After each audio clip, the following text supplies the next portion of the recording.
Thème, paix et sanctification. Hébreux 12 verset 14, sous-thème typologie des chrétiens qui ne seront pas enlevés. Apocalypse 2 verset 5, souviens-toi donc d'où tu es tombé, repens-toi et pratique tes premières œuvres, sinon je viendrai à toi et j'ôterai ton chandelier de sa place. À moins que tu ne te repentes. Introduction. Aussi étrange que cela puisse paraître pour une partie des chrétiens, tous les croyants, ou tous ceux qui fréquentent une assemblée chrétienne, ne sont pas tous destinés à hériter du royaume de Dieu. En effet, leur fidélité aux réunions, leur appartenance à une commission ecclésiastique, leur régularité dans les dîmes, les offrandes et les aumônes ne leur garantissent nullement le salut. Si tel devait être le cas, il n'y aurait plus de nécessité de s'exhorter continuellement à la sanctification et à une marche en Christ qui rejette l'affection du monde et de la chair. Comment donc savoir la typologie de ces chrétiens disqualifiés devant Dieu? Pour ne plus en faire partie, la première chose à établir comme vérité fondamentale, c'est que tous les chrétiens qui pratiquent le péché sont tous d'office d'excellents candidats pour l'enfer. Il existe néanmoins une catégorisation en fonction du comportement des uns et des autres. Apocalypse 2 verset 20, mais ce que j'ai contre toi, c'est que tu laisses la femme Jézabel, qui se dit prophétesse, enseigner et séduire mes serviteurs, pour qu'ils se livrent à l'impudicité et qu'ils mangent des viandes sacrifiées aux idoles. Apocalypse 2 verset 21, je lui ai donné du temps afin qu'elle se repentît. Et elle ne veut pas se repentir de son impudicité. Apocalypse 2 verset 22, voici. Je vais la jeter sur un lit et envoyer une grande tribulation à ceux qui commettent adultère avec elle, à moins qu'ils ne se repentent de leurs œuvres. À ce stade, ouvrons une petite parenthèse. 1.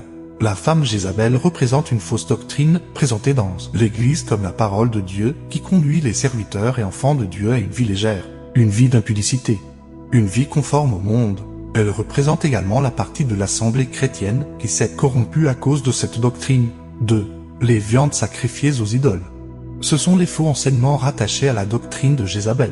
Ceux-ci sont nommés ainsi en opposition à la chair de Christ, le pain de vie, qui est la parole sainte, authentique et solide du Seigneur Jésus. Jean 6 versets 54 à 56. 3. L'impudicité. Au-delà de son sens primaire pornéa en grec, qui désigne les rapports sexuels hors mariage, fait également référence dans ce contexte à tout état de vie qui donne un droit à Satan et aux démons sur la vie du chrétien. 4. Je vais la jeter sur un lit. Dans cette portion des Écritures, le Seigneur Jésus met en scène un viol collectif et révèle qu'il s'agit de la grande tribulation. La grande tribulation est une période de grande persécution que connaîtront les chrétiens qui ne seront pas enlevés.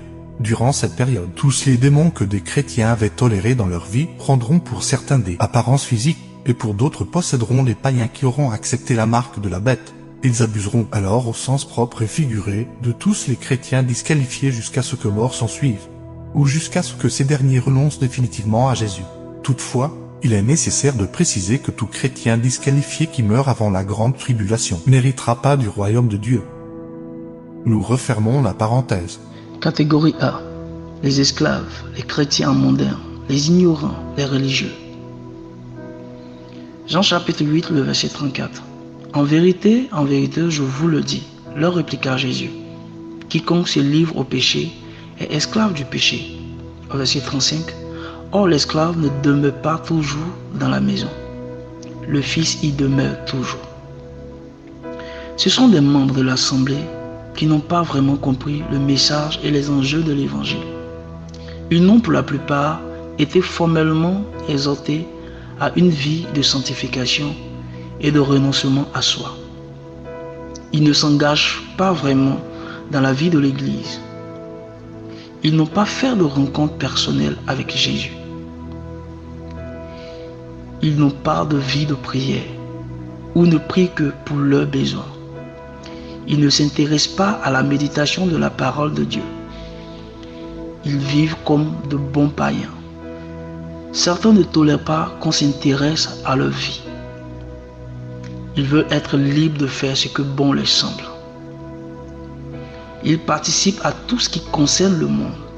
Concepts profanes, divertissement profane, musique mondaine, style vestimentaire profane, etc. Ils se plaisent plus en la compagnie des païens qu'en celle des frères, chrétiens engagés. Certains sont conscients d'être possédés par des démons, esprits de séduction, esprits de mort, mari ou femme de nuit, masturbation, envoûtement, sorcellerie, etc. Ils n'ont aucun regret lorsqu'ils se livrent au péché. Ils s'en vantent parfois. Certains sont constamment agités dans leur sommeil par des démons. Ils ne croient pas que Dieu, le Dieu d'amour et de compassion, enverra tous les pécheurs en enfer. Ils aiment énormément quand on leur parle de l'amour de Dieu pour les pécheurs, des bénédictions, etc. Lorsqu'on les exhorte à une vie de repentance sincère, ils peuvent même quitter l'église et s'orienter vers une autre assemblée, moins charismatique. Catégorie A. Cause. Pourquoi sont-ils encore des mondains? Petit 1. À cause de la pratique du péché. Petit 2. À cause de la malédiction. Petit 3. À cause de l'hérédité. Petit 4. À cause des coutumes et la tradition. Petit 5. À cause de la mode et des croyances populaires. Un petit point. Ils n'ont pas encore reçu l'évangile du salut en Jésus-Christ. Ils n'ont pas accepté l'idée d'une condamnation. Ils n'ont pas accepté Jésus-Christ comme sauveur et Seigneur personnel. Ils n'ont pas conscience de leur péché. Ils n'ont pas la soif d'être sauvés. Solution. Comment les conduire au salut? Galates 5, le verset 24. Ceux qui sont à Jésus-Christ ont crucifié la chair avec ses passions et ses désirs. Petit 1. Vu qu'ils ne sont pas encore en Christ, il faut leur prêcher le message du salut et de la croix, leur expliquer en quoi ils sont pécheurs et séparés de Dieu. En petit 2.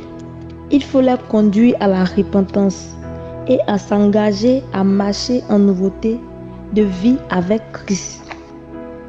En petit 3, il faut leur enseigner comment renoncer au monde et le quitter.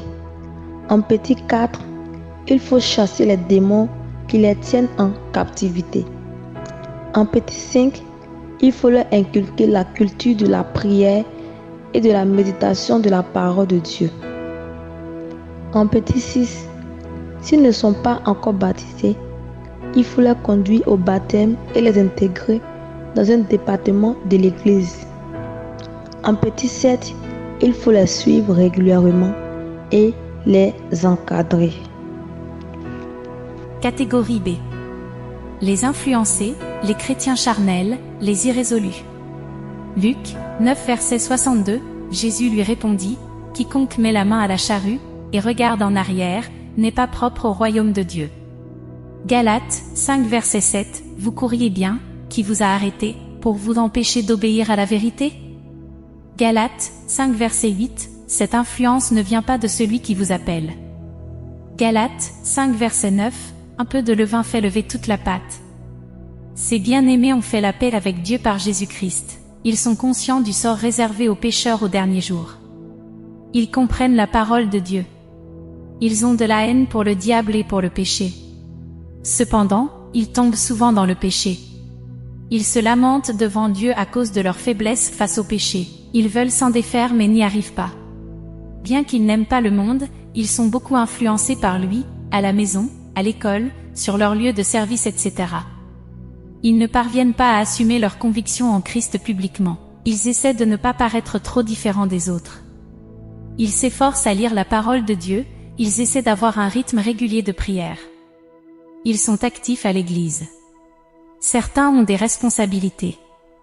Ils sont conscients d'être reconnus comme des enfants de Dieu. Ils ont le témoignage du Saint-Esprit en eux. Ils désirent vivre une vie chrétienne victorieuse, mais continuent à tomber. Quand ils parviennent à se relever, ils remplacent parfois un vice par un autre.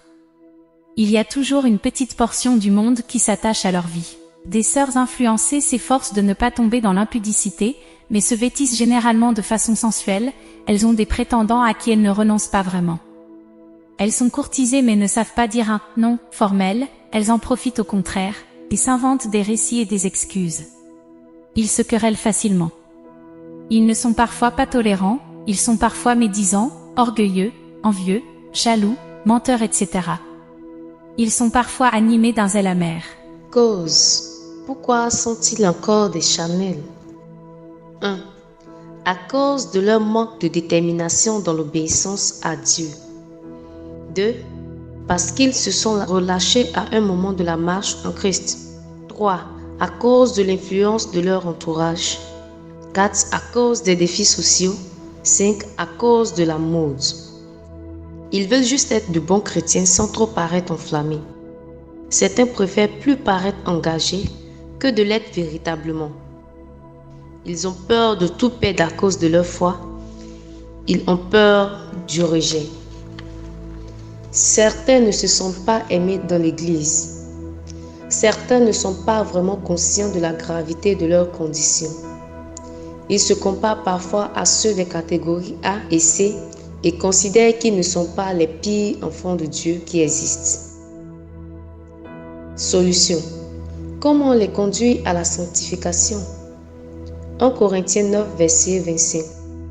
Tous ceux qui combattent s'imposent toute espèce d'abstinence et ils le font pour obtenir une couronne corruptible. Mais nous, faisons-le pour une couronne incorruptible. 1 Corinthiens 9, verset 26. Moi donc, je cours non pas comme à l'aventure, je frappe non pas comme battant l'air. 1 Corinthiens 9, verset 27. Mais je traite durement mon corps et je le tiens assujetti, de peur d'être moi-même rejeté après avoir prêché aux autres. 1. Il faut les conduire à une sincère repentance. 2.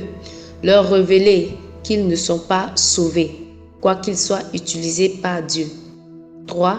Il faut les conduire dans le désert de la prière afin de jeûner et prier jusqu'à ce qu'un changement radical s'opère. 4. Il faut leur révéler que l'idée d'un changement progressif est un mensonge du diable. Ils doivent se battre maintenant pour se défaire des liens de la chair et ne pas laisser le temps s'en occuper. Il faut les conduire au renoncement de soi et au brisement. 6. Certains doivent être suspendus de leurs responsabilités pour leur bien, afin qu'ils aillent lutter en prière pour leur délivrance et leur restauration. 7. Il faut leur révéler que les chrétiens qui ne sont pas possédés par un démon peuvent porter en eux une sémence satanique, des serpents et des scorpions. Luc 10, verset 19. Reçus à cause de pensées perverses en regardant une image ou une vidéo à caractère sexuel ou démoniaque, en convoitant les biens d'autrui, en cultivant en soi des désirs de vengeance, etc. 8. Il faut les conduire dans une vision intense de prière. Il faut leur enseigner l'humilité et l'obéissance à Dieu. Dans la catégorie C, nous pouvons les appeler les endurcis. Comment les caractériser? 1 Samuel 2, verset 22. Élie était fort âgé et il a appris comment ses fils agissaient à l'égard de tout Israël. Il apprit aussi qu'il couchait avec les femmes qui s'assemblaient à l'entrée de la tente d'assignation. 1 Samuel 2, verset 23, il leur dit: pourquoi faites-vous de telles choses? Car j'apprends de tout le peuple vos mauvaises actions. 1 Samuel 2, verset 24, non, mes enfants, ce que j'entends dire n'est pas bon. Vous faites pécher le peuple de l'Éternel. 1 Samuel 2, verset 25, si un homme pêche contre un homme, Dieu le jugera. Mais s'il pêche contre l'Éternel, qui intercédera pour lui? Et ils n'écoutaient point la voix de leur père, car l'Éternel voulait les faire mourir. Dans cette catégorie, ces personnes ont l'avantage de bien connaître les Écritures. Ils ont choisi de s'attacher à des doctrines qui autorisent leur péché. Ils sont généralement actifs dans l'Église. Ils sont souvent utiles au ministère. Malgré cela, ils ne craignent pas Dieu. Ils ne se laissent pénétrer par aucun message de repentance. Ils ont la conviction d'avoir une relation particulière avec Dieu et l'appellent leur seul juge. Certains se confient dans leur richesse, leur talent, leurs dons spirituels, leur potentialité, leur proximité avec les leaders ecclésiastiques, leur utilité dans le sacerdoce. Ils sont généralement attachés à un péché au moins qu'ils refusent d'abandonner. Ils ne se sentent pas concernés par les appels à la repentance. Ils entendent mais sont décidés à ne pas changer. Ils sont une occasion de chute pour plusieurs. Ils croient plus aux œuvres qu'aux bénéfices de la foi et de la sanctification. Ils se sentent immunisés contre l'enfer.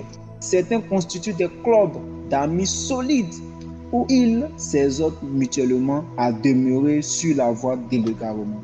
Le diable les affectionne particulièrement.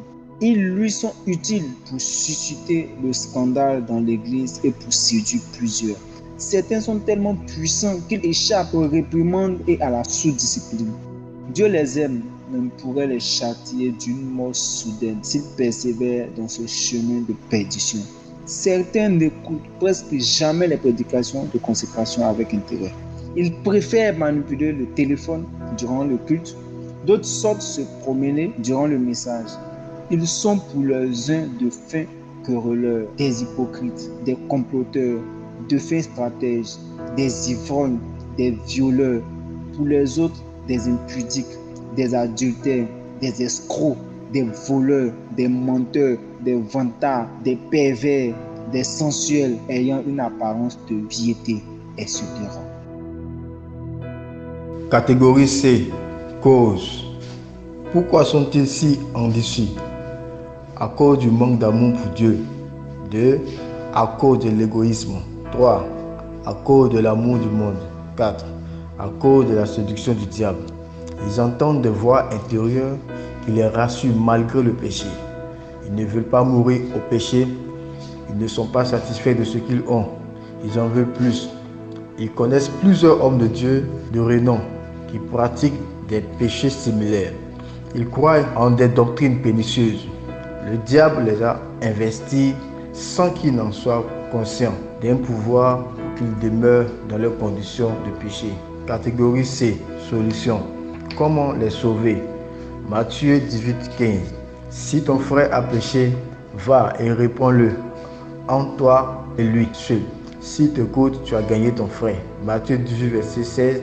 Mais s'il ne t'écoute pas, prends avec toi une ou deux personnes afin que toute l'affaire se règle sur la déclaration de 2 ou de 3 témoins. Matthieu 18, verset 17.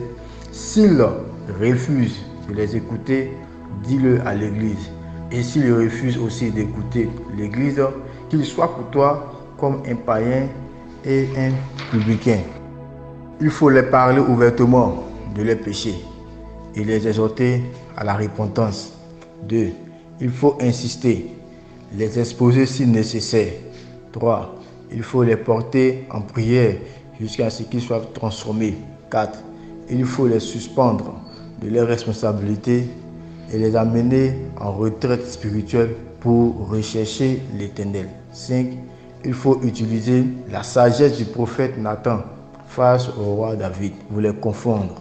6. Il faut les suivre comme s'ils étaient de nouveaux frères en Christ et ne pas les rejeter.